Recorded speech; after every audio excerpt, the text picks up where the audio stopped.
ইদুর দ্বিতীয় দিন ব্যাগগুনুর একই দশা মাই হদ্দে তুরবনির রেড়ে যা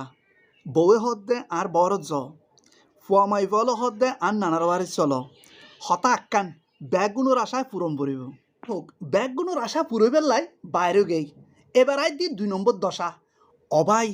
হাপ্তায় নতুন রাস্তার মাথার তুন মরিয়মনগর চমনি বলে দেড়শোটিয়া একজন এই হতা উনি আয় তো টাসকে খাই গেই ঈদ উপলক্ষে তুই 60 70 আর 100 আলো এখন 150 কেনে দাবি করের 3 নম্বর দশাত অবাই হাপ্তায় নতুন রাস্তার মাথার তুন নোয়াবার রাস্তা লাইকিতে 2 ঘন্টা হনিকেতে নাই যে হন ধরনের নিয়ম শৃঙ্খলা অবাই যারা মোটরসাইকেল চালায় ইতারা তো হন লেভেলতেই নপরে হন কিছু কেনে নমানে অবাই খুন্দি যার ইন কল্পনা করি তেতেন ন এই দশাত্তন মুক্তি পাইতে হইলে আর আত্মে ব্যাগ গুরুত্ব আসলে দায়িত্বশীল হন পড়িব এটা হন আইন শৃঙ্খলা বাহিনীদের কিচ্ছু হইতো না যতক্ষণ পর্যন্ত আর নিজেরার ভিতর নিজস্ব দায়িত্ববোধ কর্তব্যবোধ এবং নিজের বিবেকর যদি যতক্ষণ পর্যন্ত নহারাইম ততক্ষণ পর্যন্ত এই দশা আর আত্মন হাইত না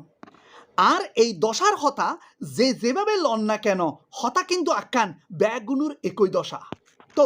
যারা যারা এই দশার সম্মুখীন হইন তারা ব্যাগগুনে এই ভিডিওর মধ্যে কানা করে লাইক দিবেন কমেন্ট করিবেন আর শেয়ার করিবেন।